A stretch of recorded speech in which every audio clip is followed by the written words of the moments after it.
boy, have I got a special guest I've been trying for a long time to get on here. I've got Brenda Superko. How are you doing today, Brenda? Hey, Travis, I'm good. Thanks for having me. It has Hey, been a oh, long it's a time. privilege. It's a privilege. So I've been trying to get you on the podcast for what, about 2 years now? It's been a minute. It has So, been a minute. but I think I should probably tell people a little bit about you. So, Okay. Brenda, you work with Selectwell, which is a company that has a very keen interest in the wellness of firefighters. So that's all I'm going to say. Why don't you tell us about you, your experience, your background, and kind of how you got to where you are now? Okay. Well, you got more than a minute, I hope. Oh, Uh, absolutely. well, first of all, Travis, I think the most important thing is I'm a nurse. I like to say I'm a mature nurse. I've been around for a few years, and my passion was in cardiac. Uh, that's how it started, and that's how I met my husband. And we attended medical conferences, fell in love. The rest is history. He's the nerdy part of me, and I'm the kind of down to basics. But I was a coronary care ICU nurse for many years. Went into private practice, started these things called prevention clinics. There's not a lot I haven't done in the cardiac realm of nursing. However, Robert and I were attending a medical conference back on 9/11, and that's where the firefighter story began. I don't have to tell you about that day, but for us, I think what the impact that we came away with was we saw obviously frantic, scared, terrified people escaping a war zone, and then we saw organized, prepared, what appeared to be fearless people preparing to walk into that building. And, you know,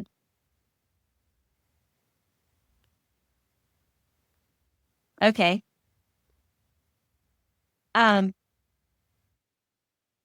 we, uh, we saw that. We went back to Atlanta to our everyday profession of cardiology and research. And a couple of weeks after 9/11, we heard Chief Rollator from Gwinnett County Firefighters talking on the 11 o'clock news about the incidents of heart disease in firefighters and frankly how he was sick of going to funerals and somebody had just retired early, getting to time to enjoy their life, and but they didn't have a heart attack. So that caught our attention. Long story short, Robert reached out to the chief.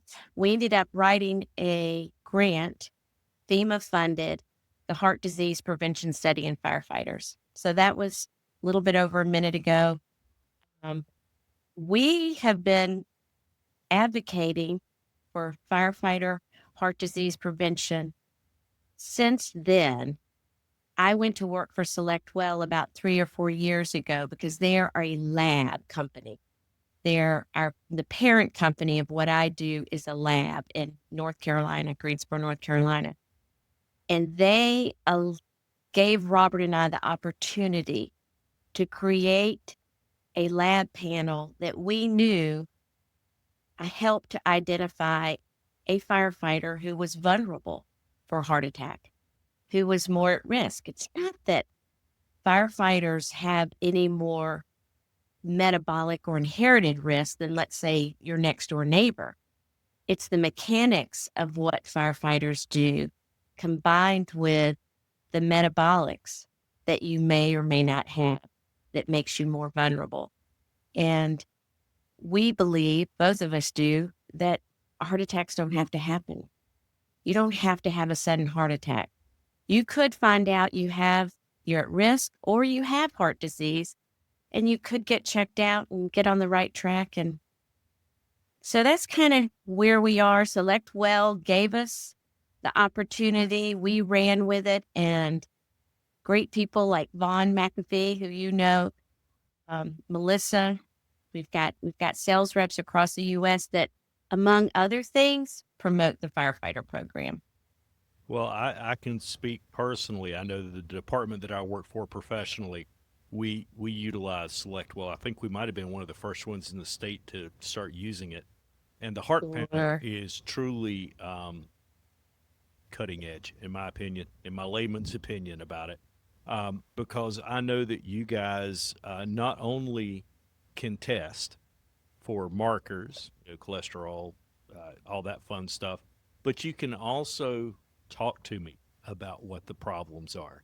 And I've had the privilege of sitting down with you and going over my numbers more than once, and it helps me understand what I need to do.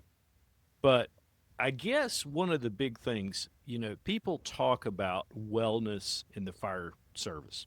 People always talk about, oh, firefighters are healthy. They work out every day. Well, yes, they may, but that's what, every third day for a lot of places. But it's about consistency. I know a lot of times diet is garbage for firefighters. So is the workouts. They may go and do the wrong thing. And you see firefighters, I'll be honest, that weigh 2, 3, 400 pounds. I'm not joking. And I I wonder, know. how can you do your job? So with all that being seen, Brenda, what are some of the trends that you see that might be causing issues with firefighters, particularly with like their cardiac health and such?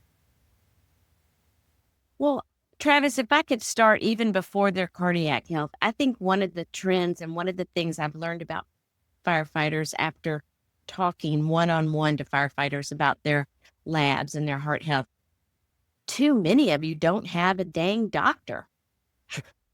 I mean, honestly, um, as you get older, I would tell you that the older firefighter has a primary care. Some more times than not, the married firefighter has a doctor because his wife makes him get one. Um, that's a trend that I see that scares me. And I tell firefighters all the time, you go get these physicals, these your your your physicals that the fire department has you do. That doc is not following you. Your doc is checking a box. Not saying those aren't worthwhile and beneficial, but I want the trend is you should have your own doctor looking after you. Second of all, I see basically three types of firefighters. And I saw this topic listed on the agenda for that upcoming Sapphire meeting. I think it was three types of firefighters. It was the recliner, the shiner, and what was the other? There was some of it, but I was like, that's right. Because there are the guys that I get on the phone to the Zoom call with to review their labs, and they've listened to Huberman, they've listened to all these healthy podcasts, they're reading up on it, they know their stuff, and they ask questions, good questions. Then I talk to the firefighter who's not really even interested. And then the firefighter that I probably enjoy and can help the most is that guy that's in the middle that wants to know more. He doesn't think he already knows everything and he wants to do something different.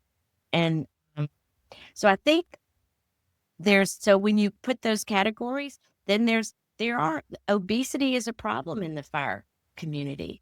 No doubt about it. I'd say about a third of the firefighters that I've seen and talked to over the country are obese. And used to, I, I, I will say it's a little worse in the Southeast. I'll give you the fried chicken and the sweet tea. That does not help. Um, but it's a trend. And, 30, a BMI of 30 is considered obese. I've seen 40.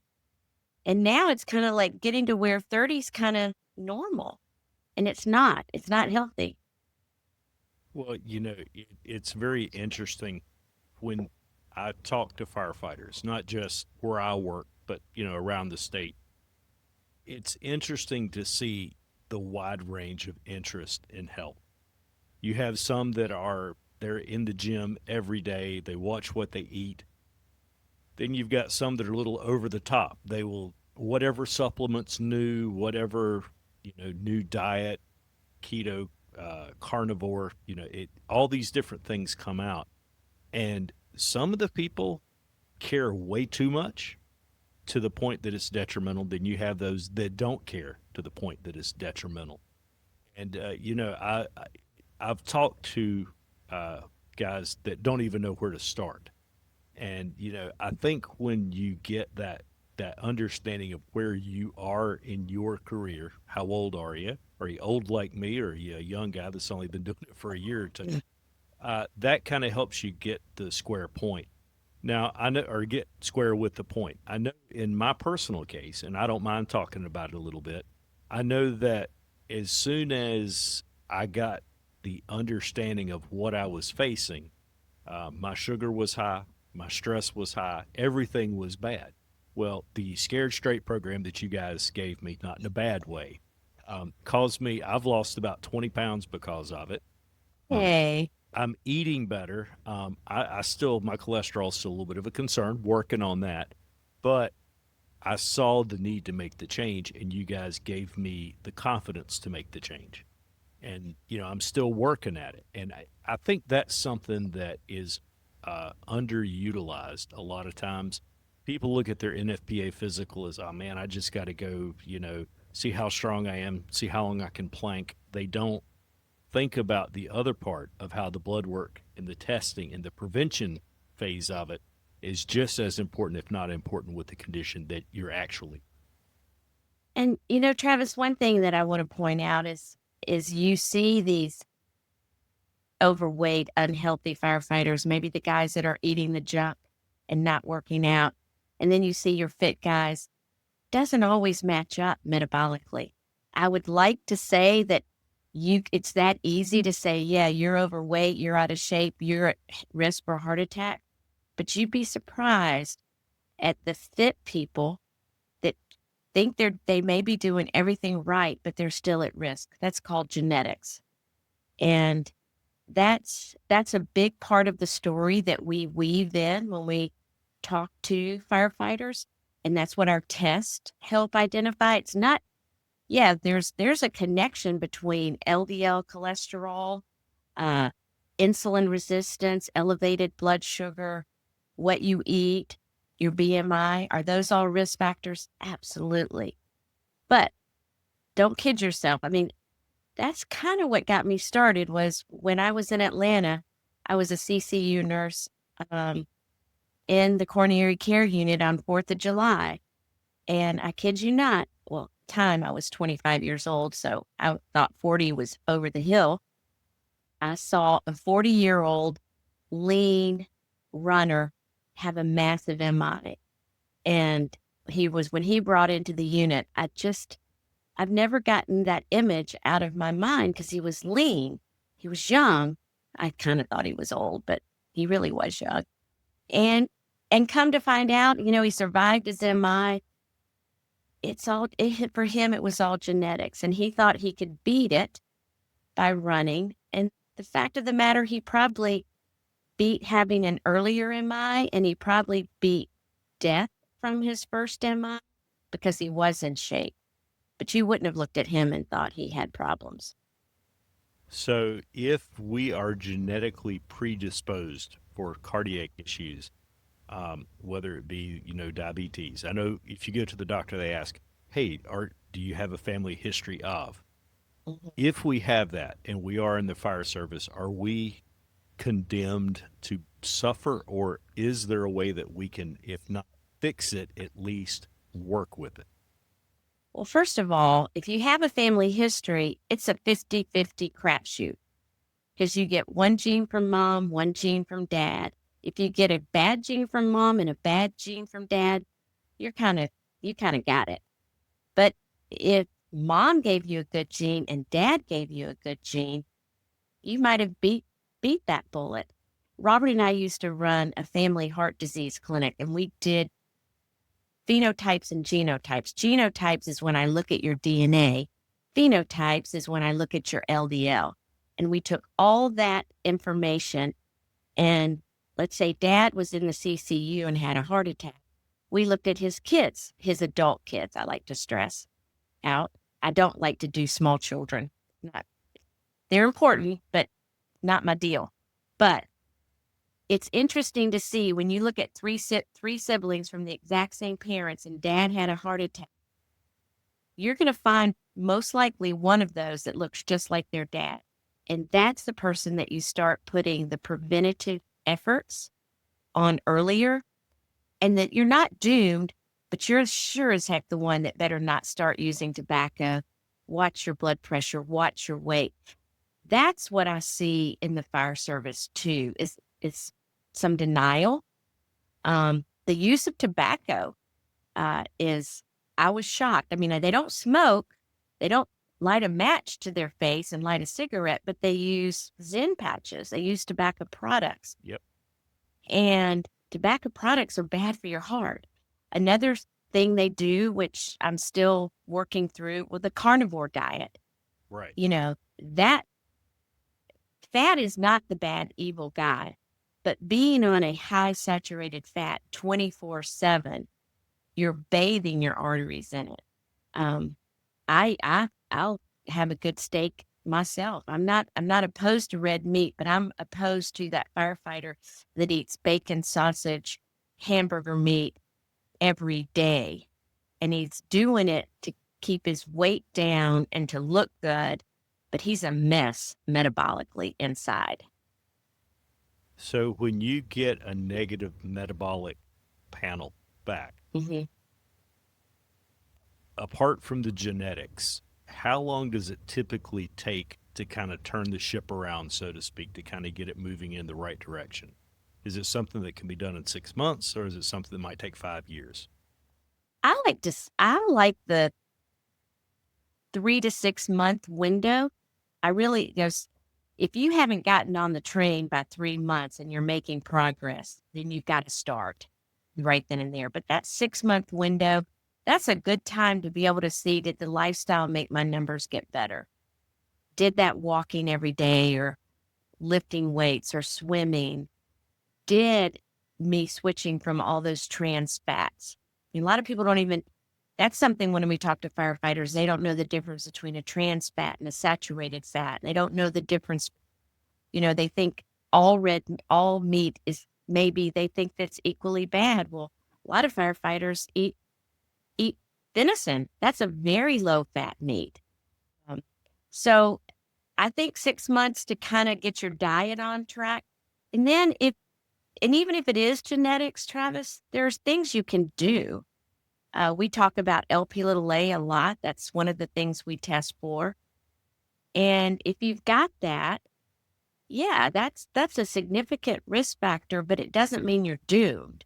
You need to talk to your doctor. You need to be followed. And maybe you're the person that needs to take a baby aspirin every day because it makes your blood clot quicker, makes your blood stickier, and a baby aspirin can change that. Um, I don't I don't think you're doomed, but you've got to practice. And if you fall off that horse, like we say, you can always get back on it. I mean, nobody, there are people that are, you know, go crazy, like you said, but, the most of us live in a world of moderation.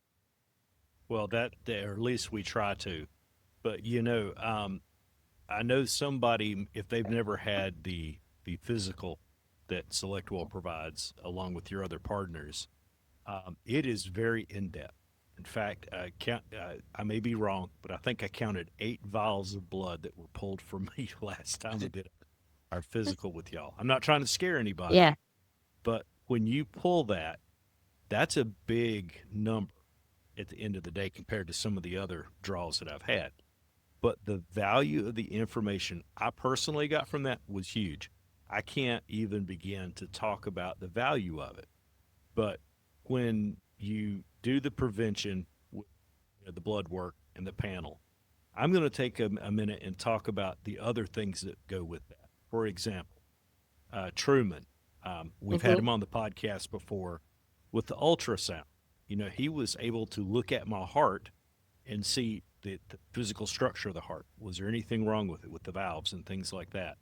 How important is it to have the blood panel, the metabolic panel, in addition to additional tests to help identify other potential problems?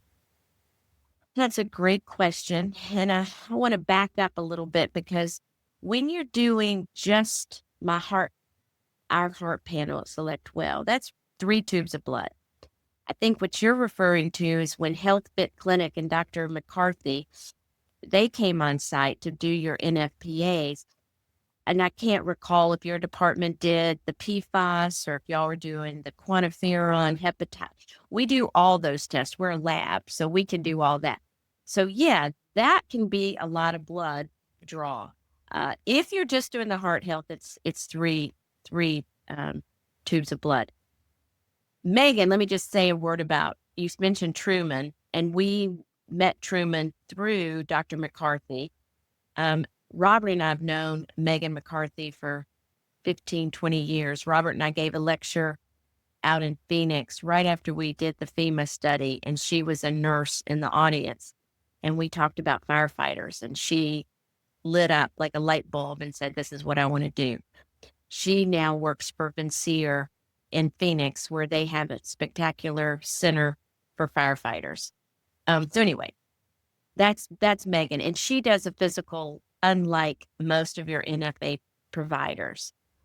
She teaches other nurse practitioners how to do a physical like that. They actually listen to your heart. Isn't that amazing? Yeah, I have a buddy of mine who's a doctor. He says if they don't lay hands on you, it's not a real physical. I agree. Um, so back to your question about the other test. There is a test that I really like. And Truman's test, when Truman looks at your heart, he also, if he's doing the cardiovascular ultrasound, he's also looking at your carotids. He also looks at your femoral artery. Well, cardiovascular disease is not limited to your heart. If I see plaque, or Truman picks up plaque in your carotids or your femoral, guess what? You've got disease. You know, he can't see the plaque in the coronary arteries, but a test that I do like that a lot of fire departments do utilize is the coronary heart scan. And my team of nurses that talk to firefighters all over the country and review their tests with them, we quickly get a feel for if they want to know more. If they're the kind of person that's going to go to the doctor, we will tell them they need to go to the doctor. Sometimes we suggest, why don't you ask your doctor, would I be a candidate for a heart scan? I like to have my test, if somebody's got a lot of red alerts, and a calcium scan test, or Truman's test, looking at your carotids. It gives me a picture book, if you will, that you've got. This is the story I'm telling, but here's the picture. Yep, and that is very true. Those follow up tests that you guys recommend, they really do have true value. And like I said, I've done the calcium score myself, came back great, and it took one more thing off my plate to not worry about. And so the other thing that's unique with you guys and what you do is the fact that there's consistency. I know that if I get tested this year, if I get tested again next year, you're able to compare those numbers to each other and see if it's getting better, if it's getting worse, if there's something else coming along. So there's a lot of value in the work that you guys are doing. And I'll be honest, I am very excited. We are the North Carolina Firefighter Cancer Alliance, but we also realize heart and cancer are the two number one killers of firefighters right now. That those are our biggest enemies right now. And we're excited to be working with you guys on all this. In fact, I will give a sneak peek. I think in August, if you're going to be at the Safer Conference in Raleigh, North Carolina, you'll get a chance to hear Dr. Superko. You'll get to see Brenda and a bunch of these other names we're mentioning. So, yeah, come by. If you're a chief that's listening and you're not sure what to do for the physical program for your department, I can recommend some people you need to talk to. And Von McAfee, who dodges cameras and microphones at all cost, he's the one you need to talk to. I remember meeting him at Midwinter Chiefs, and he was talking about what you guys did, and I was like, yeah, okay, it's another company just trying to get to know. But then he kept showing up, and every time he would talk, he would say, "Have you looked at this? Did you know about this test and the value that it has?" And now we truly understand that, you know, you may focus on cancer, but if your heart's not good, if your head's not in it, if you're not taking care of yourself across the board, you can't fight whatever your issue is.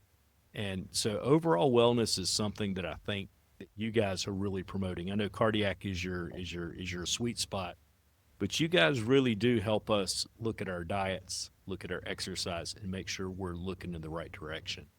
But if there is a firefighter that's wondering where to start, what are some simple things they can do to kind of start getting on the path to well, so to speak? Well, first of all, diet's important, but so is movement. Um, I'll ask you, I'm going to throw back a question to you on Okay. this. Why? There are some firefighters that don't want to know anything. They would rather not know. Um, I see that too often. I think that I'm a curious person about health. I'm a nurse, so that's a fit. But I run across some firefighters who don't want to know if they're if their LDL's the bad cholesterol I'm talking about. If that's 160, that's a bad number. Yeah. But they don't care. Some firefighters don't care.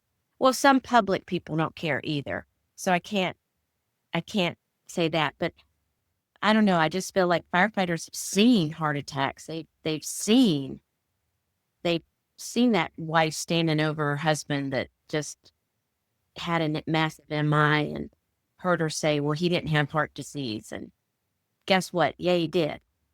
So I can probably answer that with two individuals that I've talked to. I'm not going to mention their names, but over my years of doing this, I talked to a young firefighter one time, and this was back during the time of COVID. And I know there's a lot of things about vaccinations and all that, and